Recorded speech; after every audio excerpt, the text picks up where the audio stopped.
This is the Black Powder Podcast, coming at you live and direct.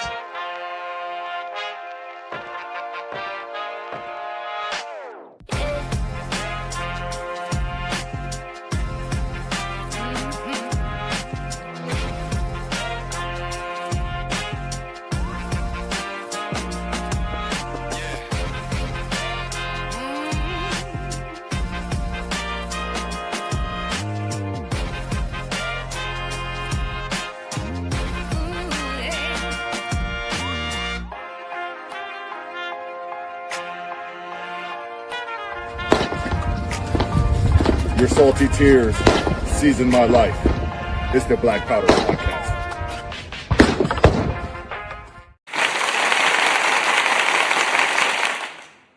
And once again, it's on. This is the Black Powder Podcast, the only real libertarian podcast, if I can enunciate my words tonight, that has ever existed. I am one of your hosts tonight, Marcus Matthews, the only real libertarian. I challenge anybody to come for the belt. I am him and he is I. And tonight I'm joined by my guy from the great state of North Kakalaki by way of Florida, Eric Parker, Bold Liberty. How you doing, my good man? I'm doing good, Marcus. Thanks for having me once again. I enjoy Thursday nights. I look forward to it every week or every week. Every week. Almost. Every week. Yeah. We almost do this every week. Pretty much every week.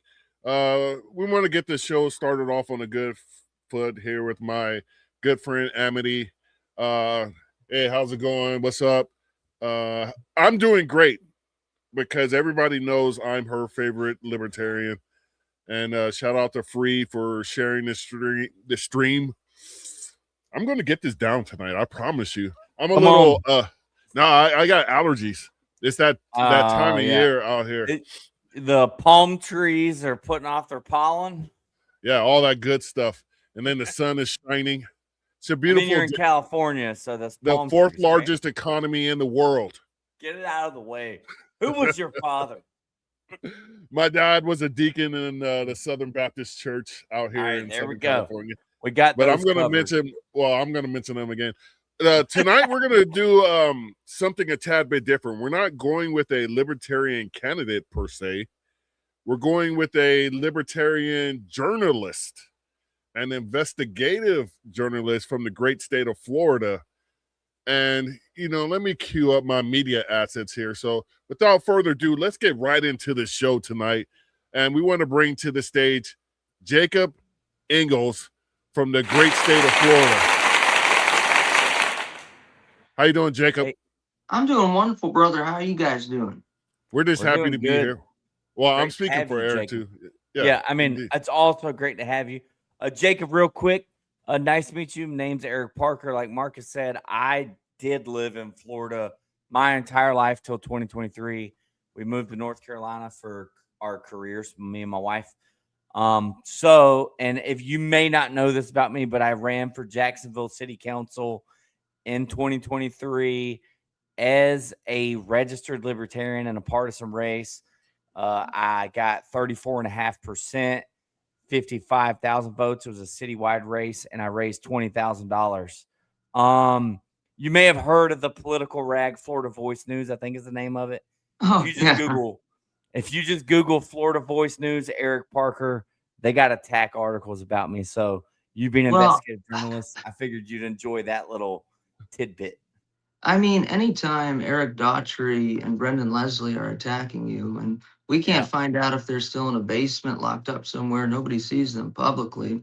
But so you ran during the process where it was between Leanne Cumber and there's Donna Deegan, Alfarero, Donna Deegan, Yep.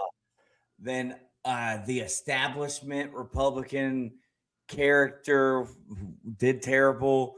The local Republican Party attacked Alfarero, a good grassroots, limited government Republican, and attacked Leanna Cumber. There was a lot of money spent by the Republican establishment to prop up, and I forget his name now because he lost, but the Republican establishment candidate. No, it wasn't Tubbs. But Okay, I'm just just throwing saying, that yeah, out there because he Jacob, I'm failed glad you got up your on us. on the pulse. This is going to be a great podcast. So, anyways, Yeah. So look, here's the deal, guys. I think fortunately the Republican Party or conservative minded people in America are moving back towards, true conservatism in my mind, which is a libertarian lean. And not all of us are going to be able to, do what we can in the Libertarian Party. But I think that's kind of where there's the problem. You kind of have to work across the aisle and not in a bad way, working across the aisle for the Marxists, the gun grabbers, the policers of our lives. I think we have a big opportunity post MAGA, America First, to really stop it from being the Bush Clinton two-party duopoly. yeah. Well, So, I Marcus, sorry, no, go ahead, Eric. Marcus. Well, Go ahead. the hucksters in Washington D.C. yesterday, and it was led by the conservative Republicans, passed the FISA again after they complained it was being used against them.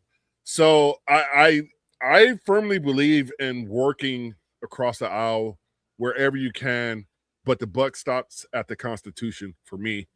And it's clearly an infringement when you can enable the government to have warrantless surveillance. And I don't know how any damn body who calls themselves an American and swears an oath to the Constitution can vote for crap like, I guess like vote for shit like that since Tubb's not here today. Tubb is our other guest. Tubb, we miss you, but there will be some cussing in this episode because Tubb didn't show up. And my bad, Eric. Go ahead and you're good. get I it was in. going to say before, Jacob, if you want to respond to that, but before we get too far into the weeds, would you introduce yourself to people? Tell everybody your Sure. background. And feel free to respond to Marcus's comments somewhere in there if you feel like. Sure, I'll respond to Marcus's comments first. I mean, I was a victim of the FISA warrants and the phone taps. I had to withstand the Mueller grand jury. I had to go through a lot of this just absolute invasion of privacy.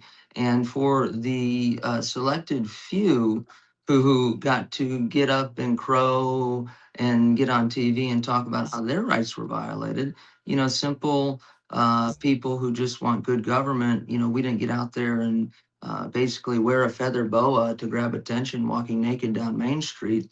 But a little bit about me, I come from actually, I did teenage Republicans, college Republicans, state chairman in Florida. I ended up working for Congresswoman Sandy Adams.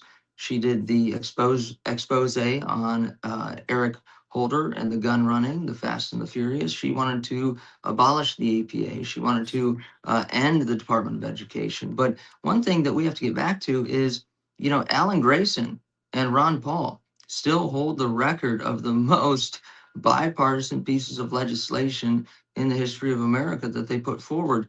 And Alan Grayson today, I think we could argue is about as libertarian or conservative in comparison to the total Marxism that has taken over the Democrat Party, but then this weird form of Republican Marxism that has taken over the GOP. It's just really odd to me, is it not for you guys? Oh no, it definitely it stands out to us. And when you try to point it out to MAGA Inc. or anyone that considers themselves a Trump follower and part of MAGA, they don't get it. You know what I mean?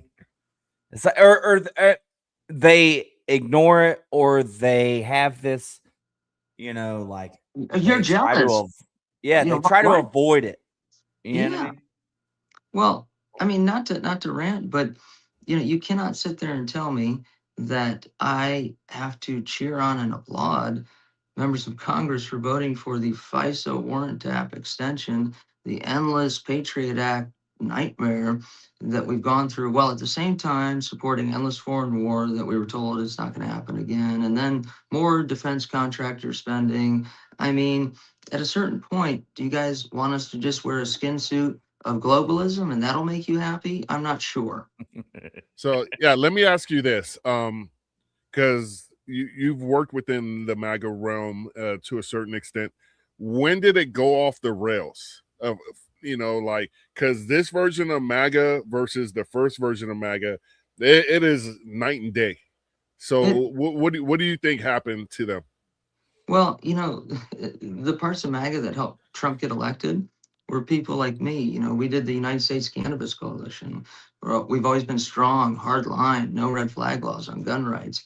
And then Trump, he kind of broke the system, but in a political, society of corruption like we have in the United States, two parties only, the system was broken. The Bushes lost control, and all of these grifters and former theater kids and politically, I would say, retarded people caught control, and then they are masquerading around as, in one moment, they're having wild rampant orgies and sex and doing all the drugs, but then in the next moment, people like me, and I think a lot of you, when we say, hey, no, we have to make a moral stand, we're not doing more war, they say, oh God, look at that drug addict or that homosexualist.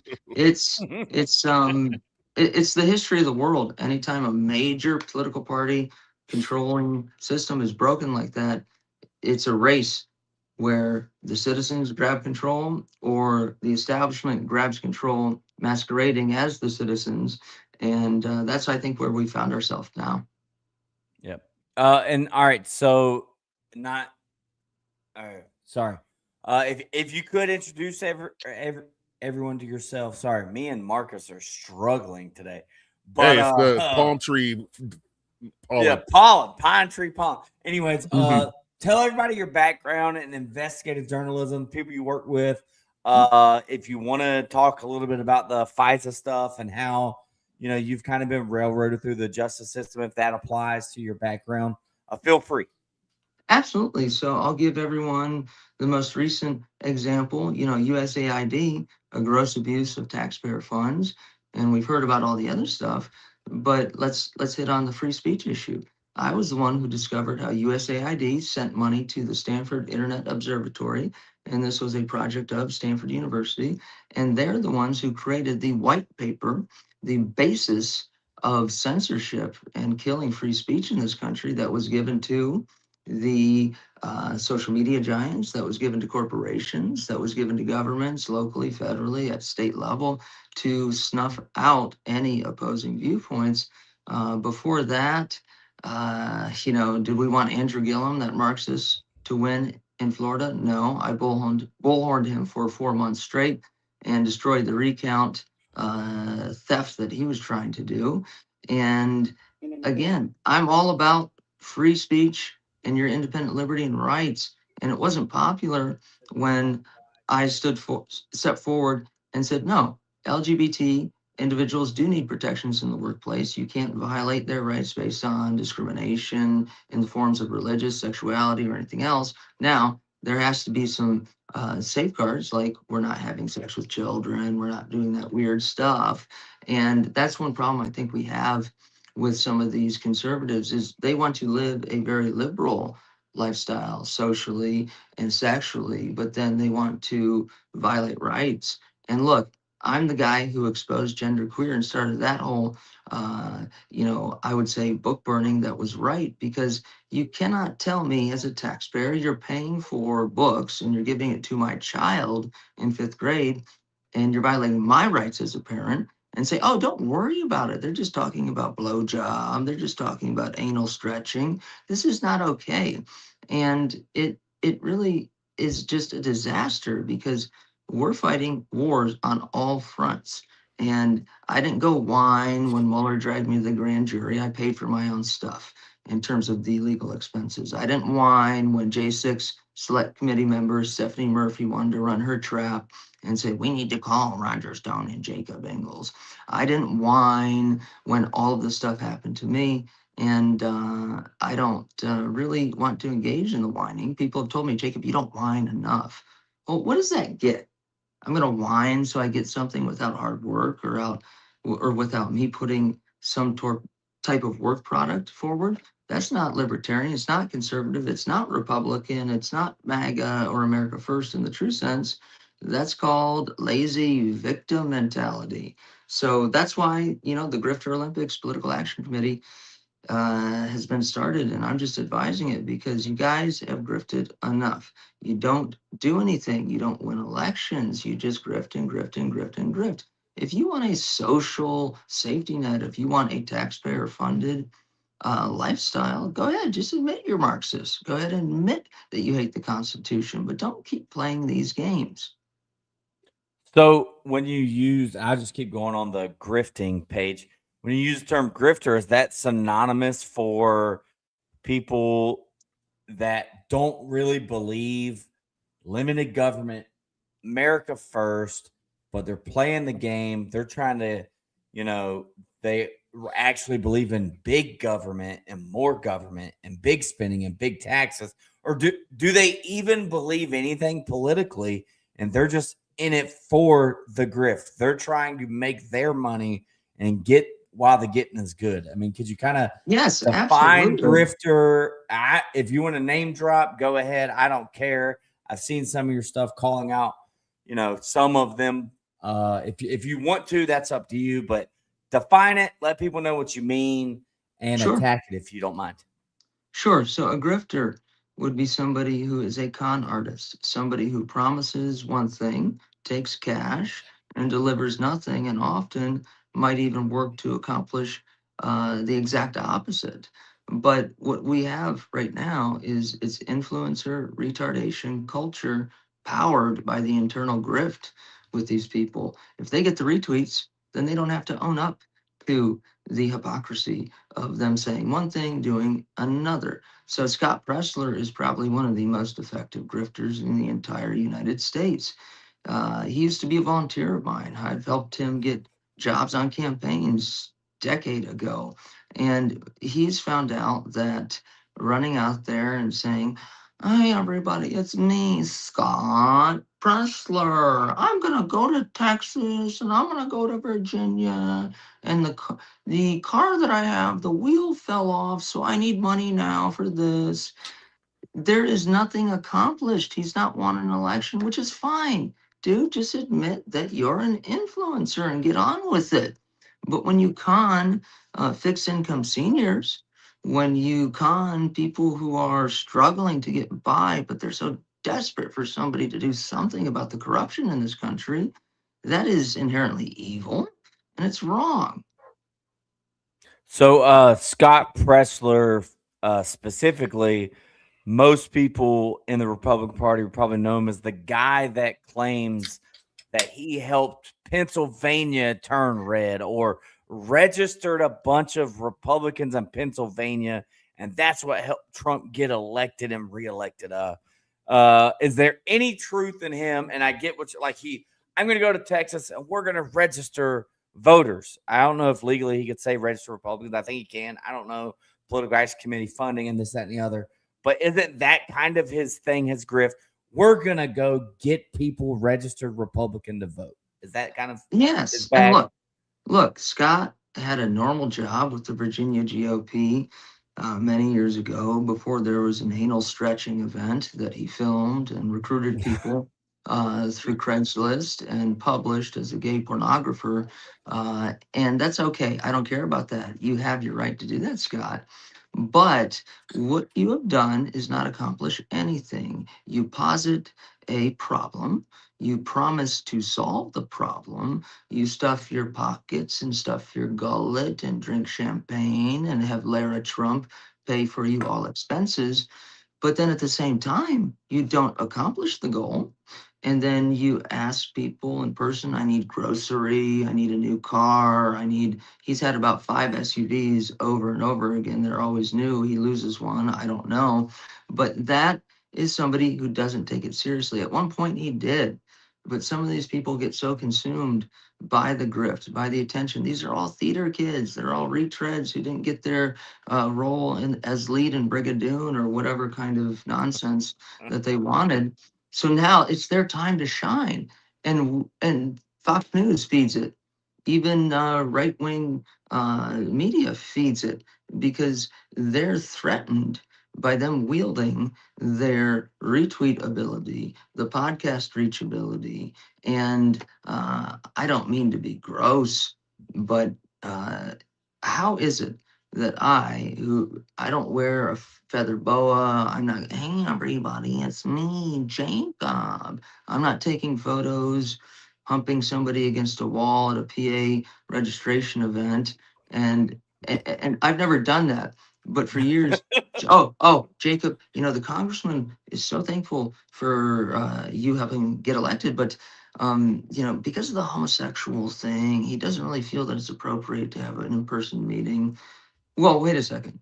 I guess I should just have an anal stretching event in a GOP office, and maybe I can be elevated, but I don't want it, and that's not the point. The point is the hypocrisy, ladies and gentlemen. It's high time to deal with it, because if you would have told me 10 years ago that I would agree with Anna Kasparian and Cenk Uygur and some of the Young Turks more than I agree with whatever this MAGA or America First is, I would have told you you'd lost your mind. Well, I want to point out one fact here. I think Tubb is really, really missing out on the anal stretching tonight. And I'm kind of upset for him not being here for that. But that's one of the main theories that I have about the duopoly. Well, there's a few. I wrote this little meme where I said, and even Eric said it kind of flew past him at first. Low IQ people can see the differences between Democrats and Republicans.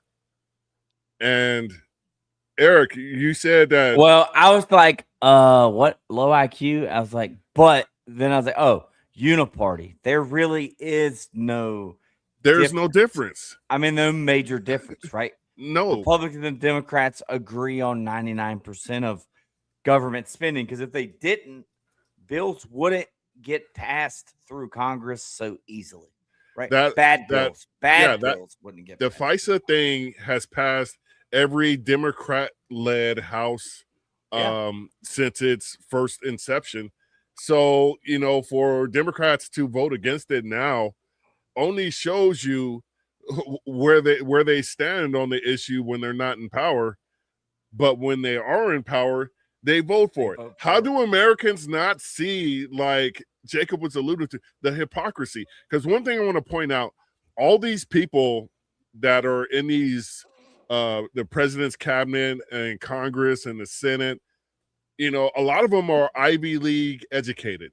And, you really if you're in a public school, you really have to buy into the public school education to get into an Ivy League school. If you're at a private school or you're a legacy, your position was already bought. But there's you go down the list. Ted Cruz, what's his name? Pete the drunk in the Department of Defense.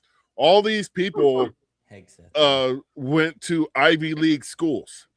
These aren't dumb people, but they count on stupid Americans to keep them in power. And it's just amazing to me that with all the information that Americans are inundated with, they still choose these intelligent people that are telling them stupid shit. Right. But you know why they do? Because when it becomes so freaking insurmountable, you've got this news anchor saying this person's good. You've got your friends saying, oh my God, I just love that Pete Hegseth. He's so moral, ethical, and just. And Ted Cruz, and Dan Crenshaw and Liz Cheney and whomever else. It's insurmountable, and they've stolen the march on us, guys. Double pincer move, envelopment. We're screwed because we're trying to fight back. But guess what? I've never been somebody who's been like, well, I've got to say this, and I get cocktail party, or I get Trump DC, or I get this. In fact, I've been so self-destructive and not wanting that from these people that then I get labeled crazy. Oh, guess what, guys? I went to a nice school. I have a fancy degree, but I don't know how I am somehow less retarded and morally and ethically deficient than you are. But I think I do know because you made the choice that power, prestige, and selfish self enrichment was more important. Um, I guess I'm just really bad businessman, and I didn't accept my invite to the Grifter Olympics. But I don't. I never will, and I don't think any of you would, because then they'd take our voice, and we have to have their hand shoved up our anal cavity and puppeteer what we're saying, and um, freedom and liberty is too important to me just in my personal life, but to showcase to others that you can take my contracts away, you can attempt to put me in jail, you can do all of this nonsense. And my little trip to Fox News, I never wanted it, and you can't tease it with me now. So I don't want to have a Joker mentality. But you know what they told me? I heard some feedback from people. They said, Jacob, it's a little crazy. You got to get a haircut, trim your beard, put on something a little more proper and a plum. Well, do you see this, guys? Look, I dug out my Ralph Lauren Q-zip. You see the Yeah, tie? I was Yeah. kind of upset about that. You came all spiffy, Yeah. and I'm Showed just up very worried. dapper, and here we are. And I No, mean, it's to showcase their bullshit. Guys, now that I have this on, do you listen to me? Do I get my invite? No, I won't, because you're playing games and I don't want it. But that's the thing. We need to keep doing what we're doing. Support each other, share each other's podcasts, and get out of our own way sometimes. And I'm going to stop talking because I'm starting to get in my way. So I apologize. I was just gonna say, I like the outfit, but respect for showing up with sunglasses already on without us Yeah, having to. yeah. But I mean, That like, cause we always wear them, breaks up the facial recognition AI software. You know what I mean? So a little bit, a little bit. indeed. So we have to start painting grids on our face. But go ahead. All right. I wanted to get to the Florida governor's race. And if we could go over the candidates one time, because I know there's the guy with the catchy comments, and then there's the Yep. Byron McCoonels. Byron Donalds? Byron Byron holds Coonels. the gap to the side Yeah. like this. But Yeah, Byron Coonels. That's his name, right? Coonels. It's Byron Donalds. Oh, Donalds. my bad. My bad. Donalds. Byron Sambo Donalds. And then who else is there? Who else do you guys got going on there? You have Paul Renner, Speaker of the House currently. He's about as interesting as watching paint dry, and he's establishment. It's a no go. You have one real kind of libertarian minded candidate, Rachel Rodriguez. She actually helped represent me in a few cases defending my free speech rights. She's trying hard to break the system. Nick Nobody's Oates, talking about her. Nobody. nobody's I talking mean, about her. And yeah. I'm trying to find a way, because it doesn't matter if I talk about backdoor Byron, the MAGA. Um, there's another word for it. I guess you guys could maybe get the point there. But he, Anal stretching.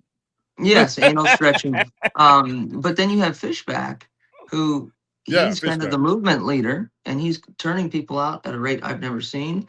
And he's, adopting an I don't give a fuck attitude, which, look, I don't care if 2 years ago he might have not had some of the views he has now, because we're allowed to grow as people. And maybe he got so ticked off with what the hell is going on that he said, this makes no sense. I got to look more into shit. And Yeah. that should be respected. Somebody shouldn't have to be a nun or a priest their whole life. And if they aren't, then all of a sudden you're discounted. And the only other one would be Jay Collins, who, it's kind of weird. The guy is sometimes like dripping of establishment. And then other times when they said he didn't have any money and he was going to drop out, the dude gets in his car and does a live stream and says, fuck you, 0% chance I drop out, and 100% I just terrorize you people until I get the nomination or I don't. So I it's like there's something inside of all these people that could be good, but Byron Donalds, $60 million, and where's that money gone? To Uh, his tap dancing lessons. Yes, or his wife's charter schools, or And Susie Wiles and James Blair have not grifted enough. They really need more. Susie had her diagnosis, and she's coming back to Florida. And James, he had a kid, and now he has to come back and parent and advise the president from afar. Well, wait a second, you two.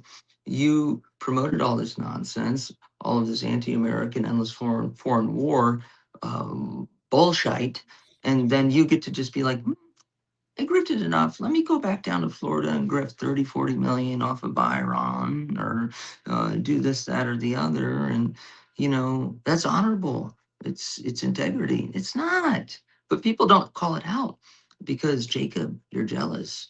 Or this program, you guys must just be Marxist, undercover, liberty and freedom haters. maybe No. Eric. I don't know. What? I want to get to this comment real quick.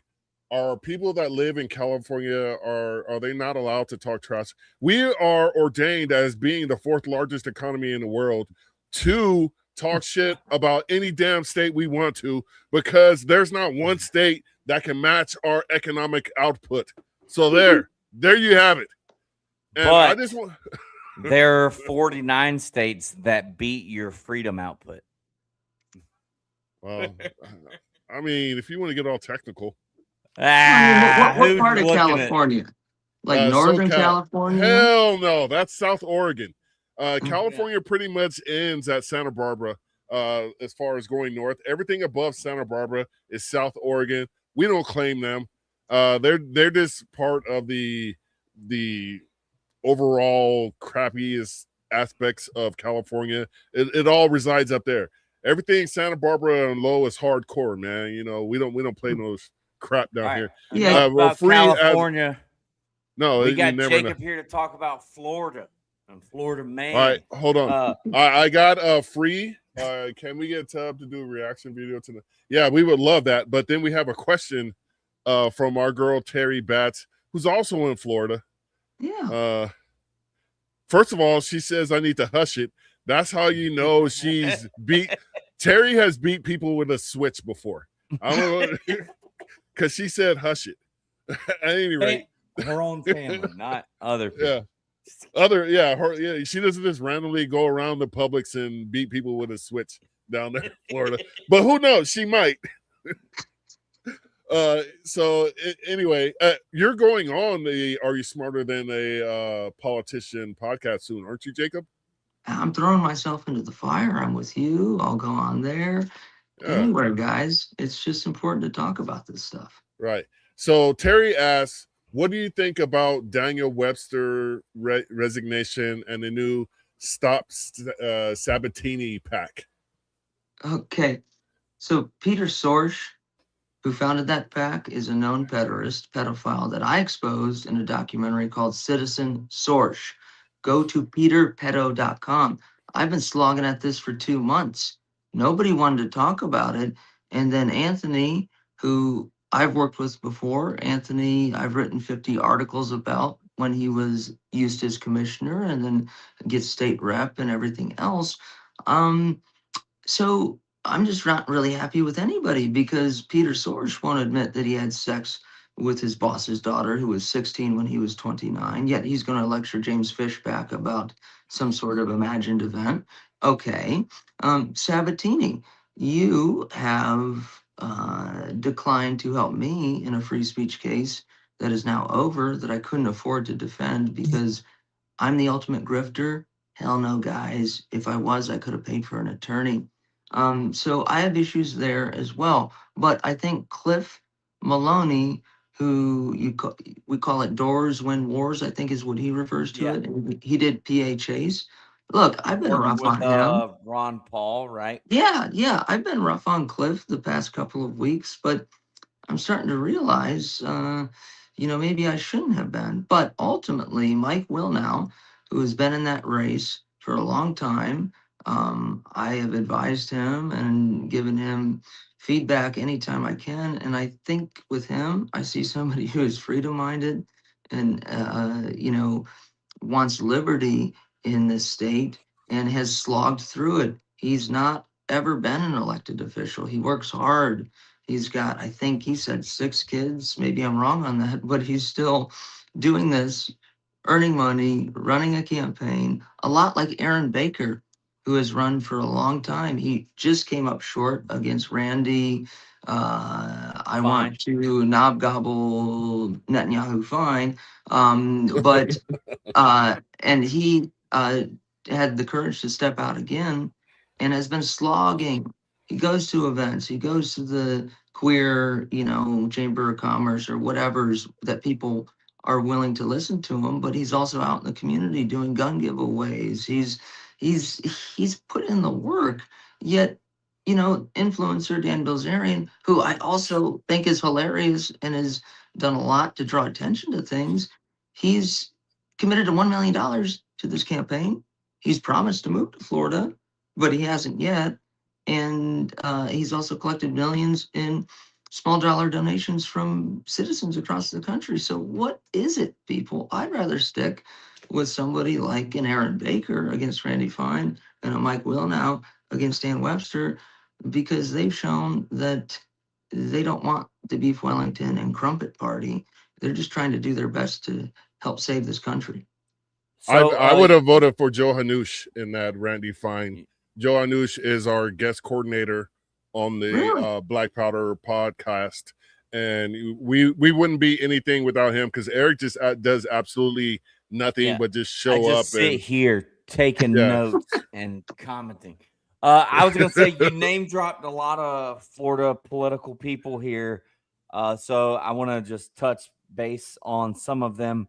I want to one say I'm familiar with Sabatini. I think when I was still a registered Republican, I was following him.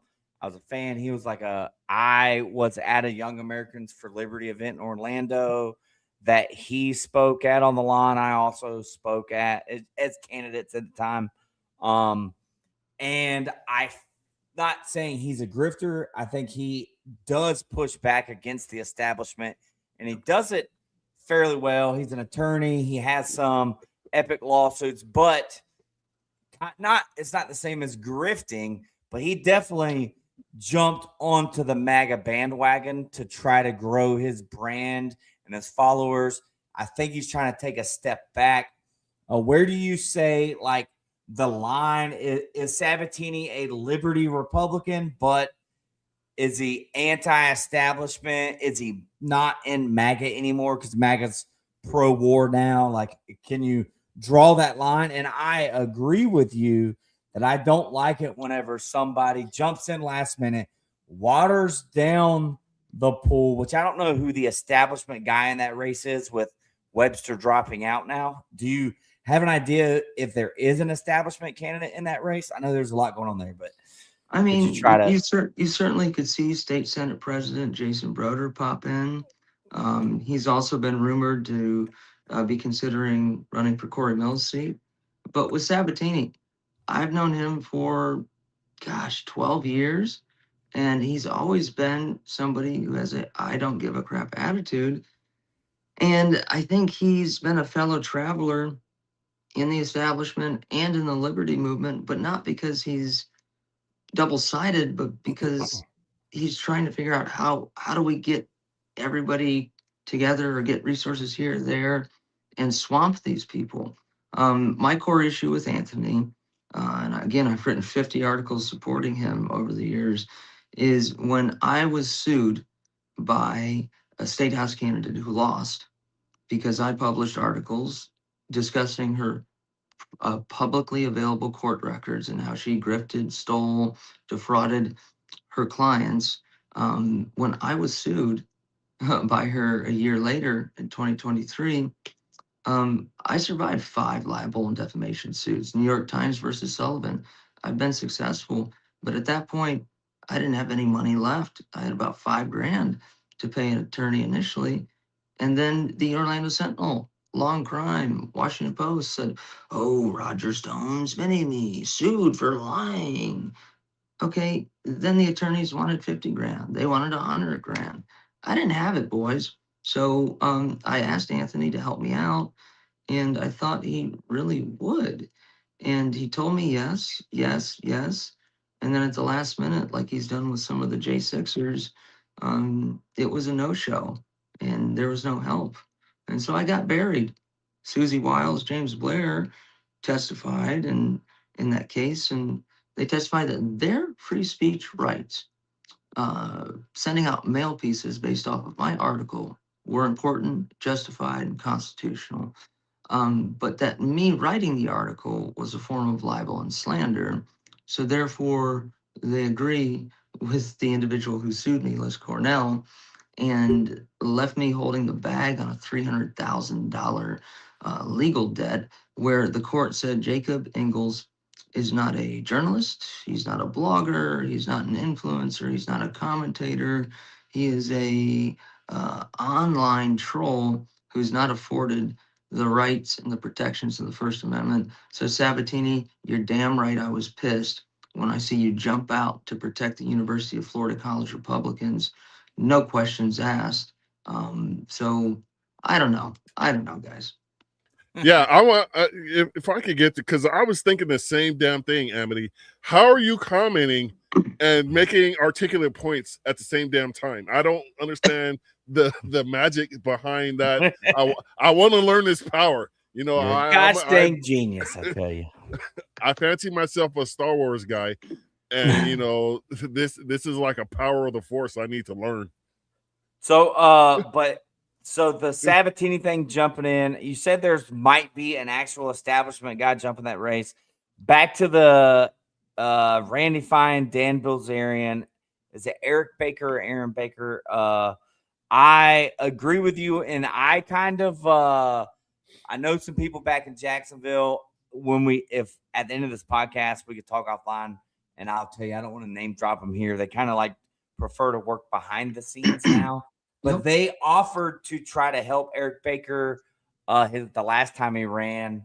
And I was looking forward to him running again, having a little bit of name recognition, having a good team built behind him.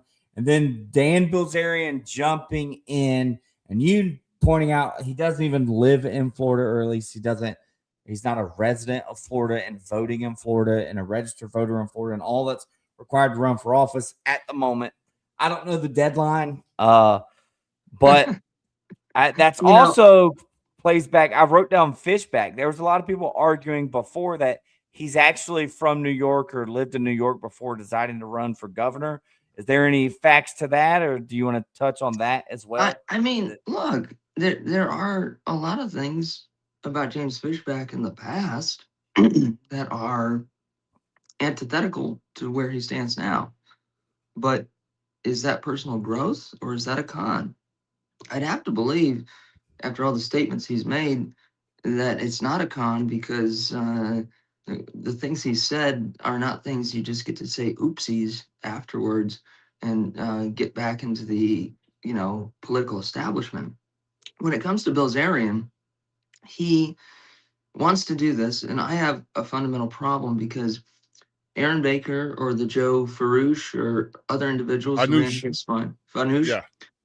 He's running as registered libertarian, right? Is he running that race, or he did before? Either way. Yeah. So, but they were the tip of the spear. They were first through the door. They took all the jabs, all the arrows, and now Bilzerian, who has a ton of money, a ton of power, and no real consequence for what he says, and I'm okay with that. It's his right.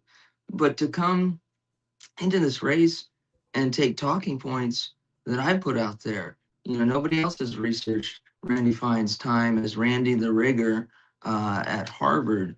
They haven't researched how he's involved with 20 different casinos in 8 different countries.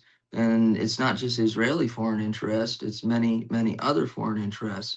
They don't want to get down into the weeds because we are living in the influencer culture where I can say something and get some pop, and then people will be like, oh wow, so brave. And you see this even with Sean Ryan, where, look, Nick Shirley, brother, I don't need you, and nor does anybody else, to go on Sean Ryan and say, it was hospice. There's hospice. There's fraud. It's hospice. and the fraud, and it's hospice. And then Sean Ryan is going, holy shit, guys, we're not that stupid. Or Nick Shirley doing the, you know, and there's homelessness in California, and there's billions of dollars that's been spent, and but if the problem gets fixed, then these nonprofits can't exist, because if they fix the problem, then they're non-existent and there's no utility for them. Okay, dude, that's something a third grader knows. But Sean Ryan, whoa, it's a big club and we ain't in it. Yeah. Well, that's government itself. Government has to justify its existence. I want to get to this comment from my good friend Free. And I think he was speaking in some sort of Scottish or Irish dialect when he said this. He said Johannes is running for the house. He meant to say house, but he did correct it. But I like doing my. I learned that from The Simpsons. From the custodian. Well, at least he's not declaring that he's issuing prima nocta. Yeah. Gets that reference. Well, there's that. I don't know much about Florida politics other than I despise your current governor.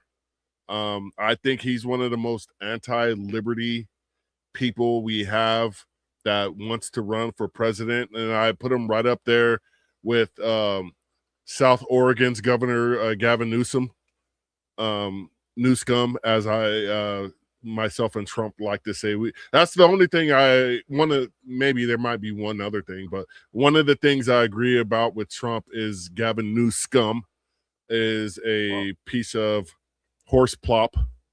I'll say this, and I've been very critical of DeSantis in the past. The episode that when I was running for city council, I came on this show and I pointed out, we lost, I'm sure it'll come back. Looks like we lost Jacob. Yeah. Or maybe he just didn't like what you said about his governor. But well, it could be that. But I was very critical of DeSantis whenever I was running for city council because of the COVID tyranny that happened in Florida under his watch, under a Republican governor, a Republican supermajority House, a Republican city council in Jacksonville, and a Republican mayor in Jacksonville, a Republican sheriff in Jacksonville, and they were shutting down the beach, shut down small businesses, including the one that I worked at. So I was critical of him. Now, I will say this, and I've done this with Trump too. I give credit where credit's due.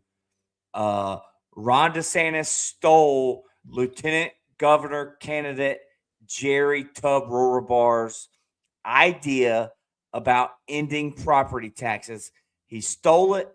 He used the bully pulpit as the governor to try to get the property taxes done away with in Florida for homeowners, and the Florida House just passed that legislation. So for all the things that DeSantis was terrible on COVID over, that I was critical of him, I'll give credit where credit's due.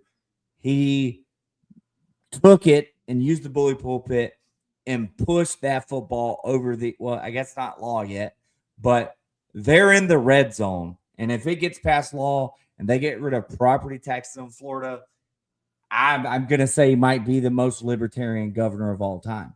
And it's a low bar, I know. They could go from all right. So during COVID, he was not good, and it affected me and Jacob, if he was living in Florida at the time during COVID, to have a Republican governor not step up and open the state up sooner. Bars and breweries were closed for over 6 months.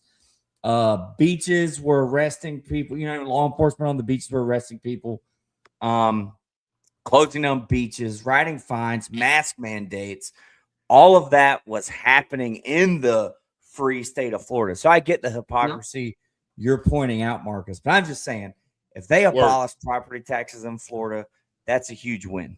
Well, we had our resident historian and switch swinging, mom beating, telling people to hush it, Terry, coming in the comments said, better read that bill. They aren't eliminating property taxes. Bingo. Now, okay. Go ahead. I'm sorry, I don't mean to pop I in. stand corrected No. by the real But- Floridians. But here's the thing. In you know, in theory, maybe yes. But when, we hear, oh, Chinese nationals have been forbidden from buying land or doing property in Florida. Well, sure. And that's the headline. But that's only if you're within a certain proximity to a government or military installation. So that's not stopping them from buying up suburbs and communities and apartment complex and otherwise. So that's why we really have to look hard.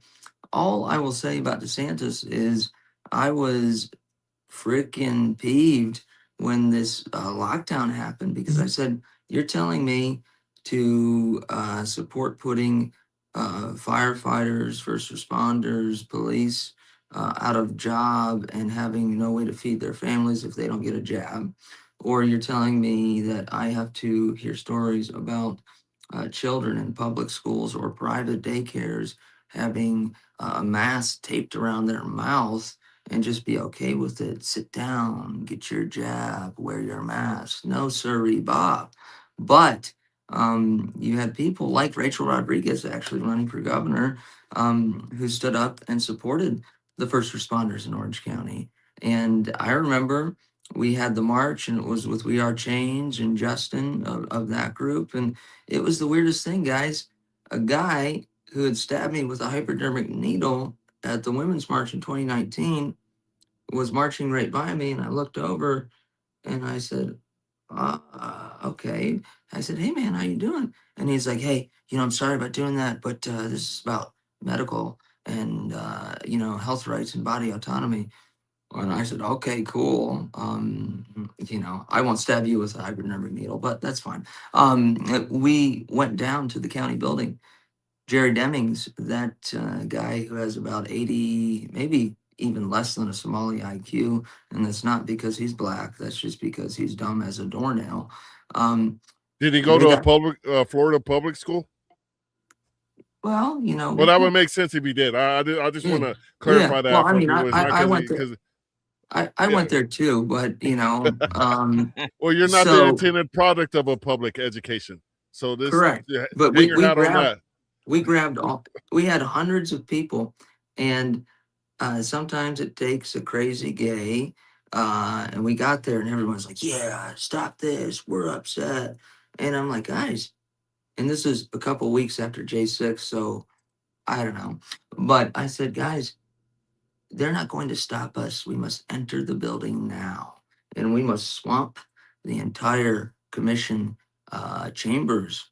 And that's the only way they're going to take us seriously. And they're like, Jacob, no, that's crazy. I got people jigged up though. And I was like, we're marching in. And I had horrible dye job, looked like the jackal, Bruce Willis in that film. And we go in there.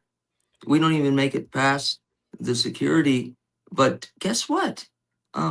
Instead of the vote going in favor of extending mandates and vaccine requirements, they voted against it and they stopped it. What a wonder to see, isn't it? Well, I want to take this moment to tie together my meme where I said only low IQ people can see the difference between Democrats and Republicans. Because in March of 2020, my kids were told they could no longer go to school. Then we had Operation, what was it? Warp Speed. Warp Speed. Okay. And that was sold as the miracle cure for COVID.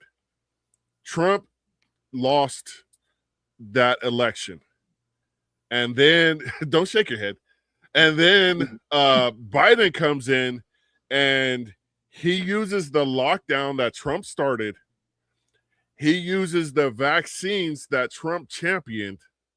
And he put both of those things on in another hypodermic needle that also contained steroids and magnified that shit beyond what any American could possibly comprehend with government seizing power, more so than it did after 9/11, more so than it did when the war on terror with FISA and all that stuff.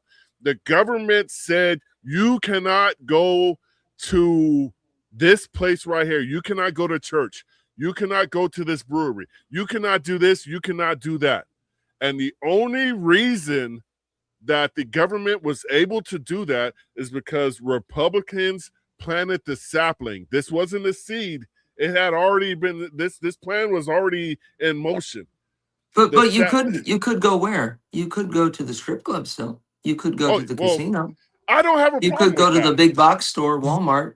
You could go to World of Beer, but you couldn't go to the local brewery. You couldn't go to the local mom and pop. No, it basically destroyed small business, which is the economic engine of America that people may or may not overlook.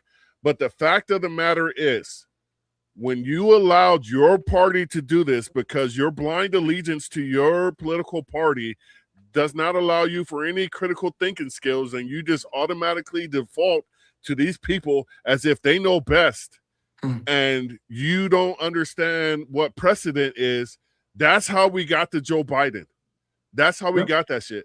And now I don't even know where the hell we are politically, because, you know, we were told we're not going to do this, we're not going to do this, we're not going to do that, and that's exactly what happened. Wars. Now you must be consumed by the idea that there is a 1% of political influencers and grifters that are in control.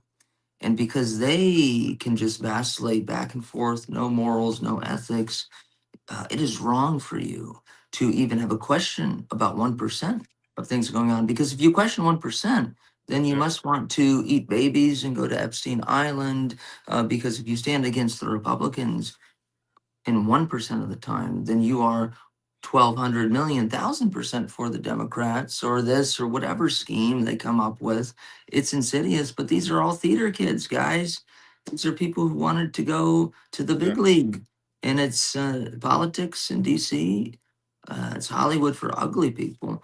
Well, there was one thing, and I'm gonna pass it to Eric. That first, you know, I'm not a fan of Zelensky, but that first meeting he had in the White House where J.D. Vance was like, please and thank you and all of that stuff. A lot of people miss this one point. At the end of that meeting, Trump looked over at his guys and said, that's going to be some good TV. And everybody just kind of amazingly overlooked that. And if you look who he's stuffing his cabinet with, because his Surgeon General is also a Fox News, the new nominee is also a Fox News contributor. He's looking for images and TV. That's why you're not hearing what's really happening in this Iran war that has cost over $25 billion thus far.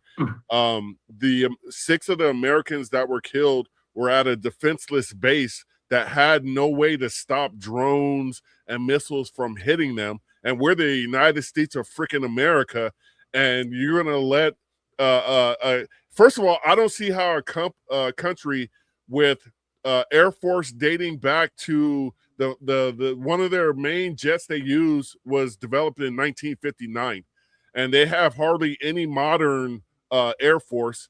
They don't have a blue water fleet in the Navy, and they have a respectable ground forces in the Army. That's why you're not seeing troops on the ground. But wait a second. Israel, they have the Iron Dome. They have the best army. They test our military weapons. They don't have any disease. It's just a constant party, and it's because they're so great. Only democracy. If it's only democracy, what the hell was Iraq? When we were like, oh, we're going over there to spread democracy. I don't see how a country with damn near 19th century, mid 20th century technology could be a threat. Nobody over there in Iran is suicidal. You don't see, they do great roadside bombs. I don't mean to offend anybody by that, but that's what they do very effectively. They don't do suicide bombers very effectively. They don't have suicidal tendencies, is what I'm trying to say. Why would they strike the United States first? That is some of the stupidest shit I have ever heard in my entire life, because everybody knows the worst thing you could hear as a citizen of a foreign country is the Americans are coming. Because that shit is within 12 to 18 hours where they can have jets over your country and possibly Rangers dropping down at an airport of their choice. This was not a war of necessity. No, and talk about fiscal conservatism and financial literacy. Okay, great. There's a reason to go to war with Iran. Okay, cool. If we accept that premise. But then why do we have to pay for it? Why is the greatest military in the history of the world, Israel, not able to do it on their own or be first through the door? And then we're told, well, it's just going to be until Khamenei is killed. Okay, then he's killed. And then it's, oh, somebody stubbed their toe and it'll be another 3 days. Just be patient. Okay, cool. And then it's da, da, da, da, da, da, da, da, da, da. And that's, well, if you don't do this, then you're fundamentally anti-American. And look, religion aside, believe what you want to believe. But when somebody is saying that the only way you can be a true Christian or Catholic is if you understand that to be Catholic or Christian, that you have to be subservient to Judaism because this, that, or the other. And if you're not, then you're really not Christian because Judaism and the Jewish people are the real Christians, and therefore, I mean, do we not hear with our ears? It's a grand misinterpretation. This is where I miss Tubb because he's explained this a few times as this subject matter has come up, how the state of Israel is not biblical Israel. And it's in, sorry, Tubb, it's in Genesis, Galatians, Revelations. And there's, I don't know if it was John, the book of John, where they broke the covenant. Yep. If Tubb wanted people to read the Bible, he should have showed up tonight. That's all I'm gonna say. Awesome. As we start to wrap this up, Eric, go ahead. Well, I was just gonna say, kind of bringing it back to first of all, quick answer, or really take as long as you want. How did you get into investigative journalism, and like, what's your history and background in that? Like, how's that work? How do you expose a big story, if you will? Do you sell it to, I think I heard you say New York Times, you name drop them. I don't, how's all that stuff work? I don't know. No, you see, you just have to bum rush people. And that's just the truth. Look, I was a political animal, guy, loved politics because I cared about liberty and freedom, and I did the best I could. But when they redistricted John Micah, the longtime rhino, into my old boss's district, Sandy Adams, in 2012, she came up on the Tea Party wave. I was responsible for giving quotes to the paper, writing the quotes, emailing them. And then I would read the next day and they'd say, well, Congresswoman Sandy Adams said that she is too busy to respond to us because she's currently eating babies and doing crystal meth and that's being over the top, guys. But that's what got me into journalism, where I said, screw this. I'm not a writer. I went to school for computer science economics, and I washed out after a year and a half because I got so sick of the process of, oh, you got to be in class, you can't be remote. Well, it's just a control thing, and I don't like it. So that's what I did. I bought a struggling local newspaper, and that went from very low level to more regional one, and then I got to work with Gateway Pundit and InfoWars, but I also went on CNN and MSNBC and all these major ones. And once Trump won, the theater kids and the influencer culture just became more important than having somebody on who's like, oh wow, Jacob, what do you think about the sky being blue? Well, it is blue. Like, that was too smart. That was too much. All they wanted to hear was, hey everybody, it's me, and this ridiculous performative outrage. So, and another one, do you remember? All right, so whenever I was running for city council as a libertarian, Dean Black, the former Duval County chair of the Republican Party of Duval County, attacked me and there's recorded audio of it. I think we got a hold of it, and Liberty Dad / the Libertarian Party of Duval County shared it, where he said that essentially I got a bunch of support from Republicans in the county. He was big mad at them because they were, actually members of the GOP there. And he tried to say that libertarians are the worst of the worst, that we believe in like legalizing heroin and polygamy. He said polygamy. and then it wasn't until a few months after that Christian Ziegler, the former chair of the Republican Party of Florida, was in a legal battle over a rape case that happened between him, his wife, and a third party in a three-way. So that I'm just bringing that back to that hypocrisy that he talks about. You know what I mean? And do you remember that story? Absolutely, Christian Ziegler.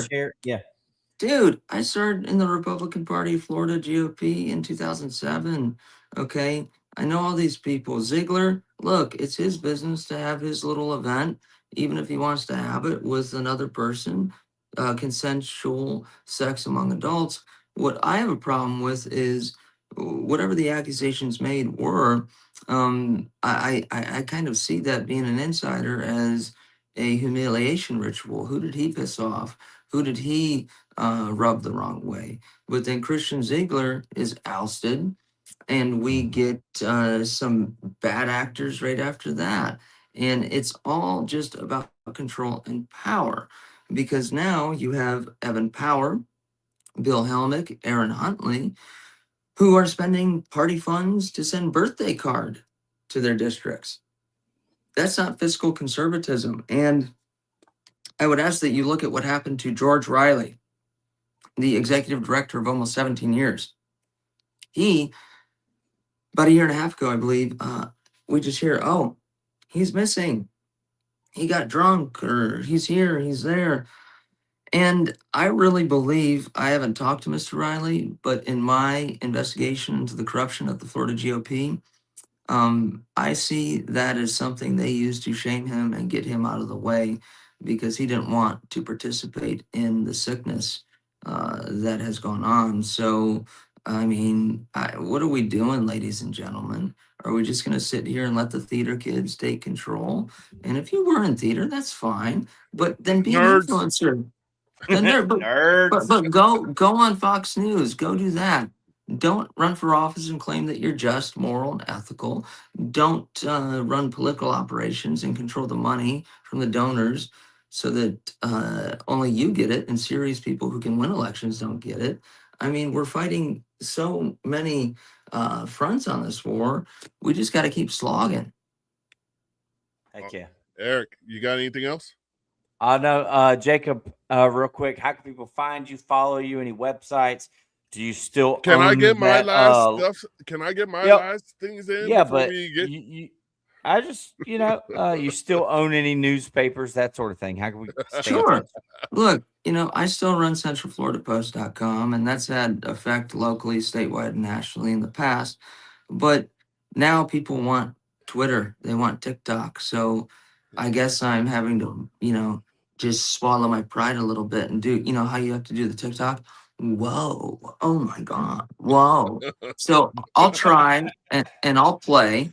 And then on X, at Jacob Engels, ENGELS, and on TikTok, at Jacob Engels Post, because I'm done hitting my head against the wall. I'll go and try and play their theater kid game, but I'm not going to sacrifice morals and ethics for it. So we'll see how it is. We'll have fun. And I think I just appreciate y'all for giving me an opportunity and a shot here. Well, I want to thank you for coming on at the last minute, because we had a cancellation and you have reached out to us before, and we were working on our, usually we're like 2-3 weeks lead time to get people on, and you came on early, and I truly appreciate that. I wanted to ask you in my final segment, where do you see the political atmosphere in 2028? Well, we can go towards the Handmaid's Tale version that everyone wants. It's kind of dressed up as MAGA America First, but it's the Mike Pence globalism, which I don't like. I would really like Tulsi Gabbard to just come out.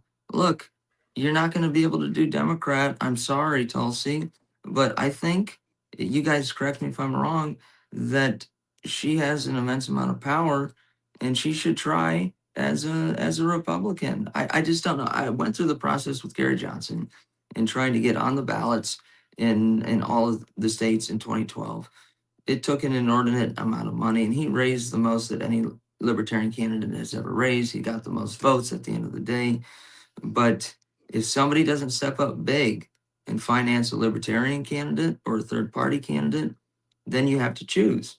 And is it Republicans or is it Democrats? I don't know, because the morals and the ethics and stances, it seems like they're different every day. So I guess we'll just have to wait and see. You'll have to be in suspense. But we just need to keep, putting our heads together and figuring it out, because I don't know the solution right now. Yeah, I go ahead. was just gonna say, I've said this publicly here and on the X. If Thomas Massey runs for president as a Republican, I would temporarily join the Republican Party and campaign on his behalf here in North Carolina. And you just put up Massey Amash 2028. It'd be kind of crazy, though, if Amash was the Libertarian candidate, Massey ran as the Republican candidate.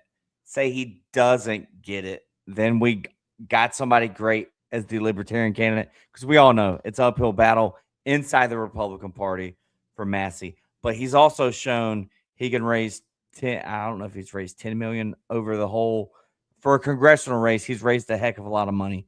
So Thomas Massey can raise the money.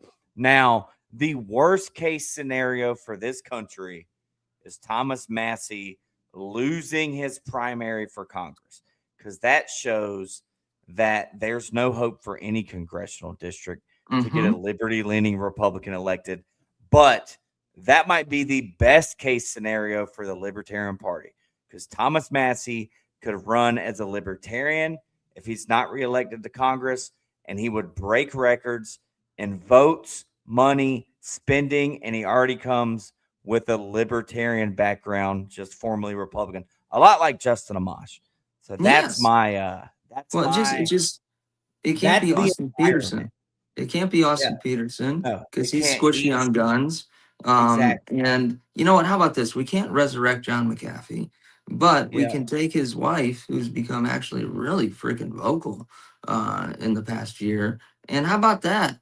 We'll do Massey McAfee. She's a black woman. She's former prostitute sex worker, but hell, I think her experience going through what happened with her husband, her lover, is a huge touch point right now. I mean, we're talking about surveillance, we're talking about FISA warrant thefts, we're talking about your rights being taken away, globalism. I mean, what could be better? We should get her on this podcast, because she wouldn't be the only former sex worker on here, and it's not me. I'm just gonna say it's one of my other hosts. It's tough. Well, it was only one time for me. It was only one time for me. Anyways, $20 is $20. That's all I'm saying. So, well, like, back to that though, like, I want the Libertarian candidates to be heavy hitters, people that are in the mainstream, the political conversation right now. And I don't know that like Amash right now is, but he has pedigree and he has experience. But like Afro Man, for example, oh my God, he's even considering it.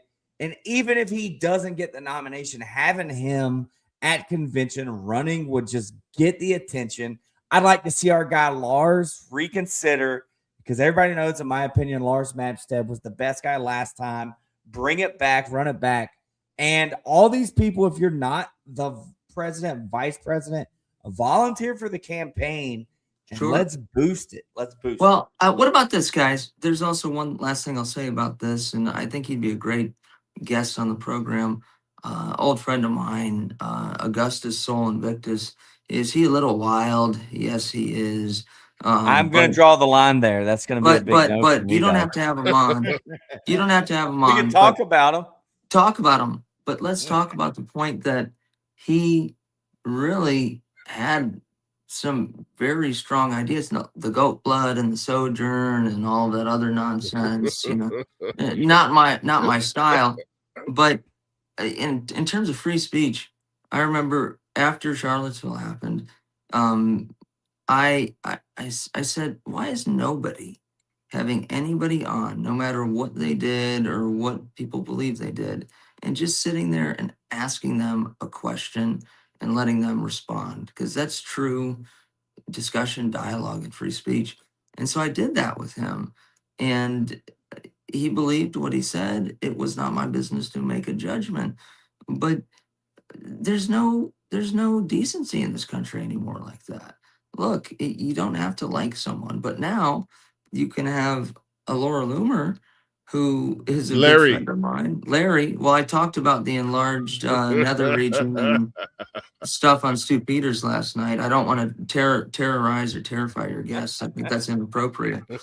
But Bye, she's allowed Terry. to just make an utterance and have change. Another person make an utterance and have change. We're not dealing with serious people. Mm. Yeah. Yeah, and we got to be able to laugh at ourselves. I laugh at Free all the time, especially when his picture pops up on my X feed. And that makes me happy. And I laugh at Tub too when his picture pops up. That makes me happy. And I don't mean to laugh at the less fortunate, but you have to have a grand sense of humor sometimes to understand what America has become. And that's why I asked about 2028, because I have very little as far as expectations of that's I'm about to get sued. Well, I'm the great one, You Mark know, Levin, the you great know, one. No, we're all going to be dead if we don't get this done right now. There won't be any 2028. well, I'm Ben Shapiro. Like, come I on, want, guys. Let's I want to, fight together against the bad people, not amongst ourselves. I want to personally thank Ben Shapiro and Randy Fine for protecting us from Iran, because God knows they were within minutes away from developing a nuclear bomb that was going to be large enough to possibly sink the continental United States halfway into the Atlantic and halfway into we would have split right down the middle, just sunk, and wouldn't have existed anymore if they hadn't stepped up and got our president to go to war for See, us. you make a good point there. I don't agree with getting into this war and almost getting vaporized if we didn't. But Randy Fine, whatever the dude wants to land on, and he's been consistent, and it is bombastic. It is not politically correct, but he just keeps going. So believe what he says or not, or agree with it or not. I There has to be some amount of respect for that, because like anybody else doing that Yeah. is getting the treatment that Massey is getting. But I think maybe we have to think about why Randy Fine isn't being regulated and controlled in the same way for No idea. daring to use potty mouth a little while. Yeah, I have no idea. I just want to say there's a lot of APACs that are out there doing a lot of political stuff. You can name any APAC you want to, but when it comes to certain things, there's one pack that pretty much has a stranglehold on America. And with that being said, I guess I'm not getting my $7,000 for this episode. My check still hasn't cleared. I mean, I've been waiting for it too for many years, and Dr. Michael Rechtenwald at Azapac, I was on a show with him 7 years ago when I released a book of mine, and he was a liberal NYU professor who He's been on here. Yeah, so it was like the weirdest thing. I'm sitting there and he starts talking, and we were both bullshitting with Milo that entire show. And I was like, well, TPUSA, it's a joke. And then he's like, yeah, it's this. And it's like, not that we told the future, but we just thought it was okay, funny. And then we left. And then we are all witnessing what's going on right now. And we're like, crap, I guess we should have been louder and more consistent. But He's amazing. He does not give a crap, and it's beautiful because they can't say, oh, he doesn't have pedigree, he doesn't have degree, he doesn't have this, he doesn't have that. So now they just have to be like, oh well, he's racist or he's this. Well, no. Well, how is he? Oh, just be quiet. If you're even asking the question, you're a bigot too. It's exhausting. Yeah, Eric's a big Milo guy. I come to find out we were today. just talking about that. I think he's pretty funny. Oh, darling, please tell me, darling, Tim Pool, Tim, tell me why Benny Johnson left his wife at 3 sasses in a row. She's down in the lobby while Benny's up there with boys, Tim. Oh, brother Yiannopoulos, that was pretty hilarious. All right. Do you have a closing statement? And Eric jumped the gun because that was like 20 minutes ago where we asked for how people can find you. Damn it, Eric. Gosh darn it. Sorry. So you once again, you have a closing statement, and once again, how people can contact you or look you up and all that good stuff. Closing statement is this. Speak your mind, folks. Don't back down. Do what you want to do. Don't hurt children. Don't affect your neighbors, and just live your life. It's pretty simple. You can find me on X at Jacob Engels, ENGELS, and on TikTok at Jacob Engels posts. And that's about all I can say. I don't need money. I don't want grift. I'm a little bit in the Joker stage right now, and that's the best I can do because I see the young men and women getting involved in politics, and they're being convinced that it's all about, they need another suit, or they need another some sort of post that gets enough retweets to go to the next turning point or go to the next CPAC, and that's not what life is about. So worship who you want to worship, love who you want to love, and just try not to hurt children or take other people's rights away, and be a normal human. And I think that's about all we can do right now. And vote libertarian. Eric? Yeah, no, that's nice meeting you. This is a great podcast. And I second that point there, Marcus. Vote libertarian. Jacob, this was great. Had a lot of fun. I had a great time too, guys, and I appreciate you. And look, why don't we ring the libertarian Liberty Bell? It's from University of River Falls, Wisconsin, but wake up, Nice. people. Thank you very much, Jacob. I want to send shout outs to Joe Hanush. Like I say, he's our guest coordinator, our long lost extra host, our Tub. We miss you. I love you, man. I wish you were here because you'd have loved all the anal stretching that we did tonight on this podcast. We talked about. We didn't do none. Hey, we're just here for the victims who got anally stretched. We're not involved in it. That would be all Americans who vote for the duopoly, in case you didn't know. And with that being said, this has been the Black Powder Podcast. As we always say when we end, live free or die. Victory or death. See you guys.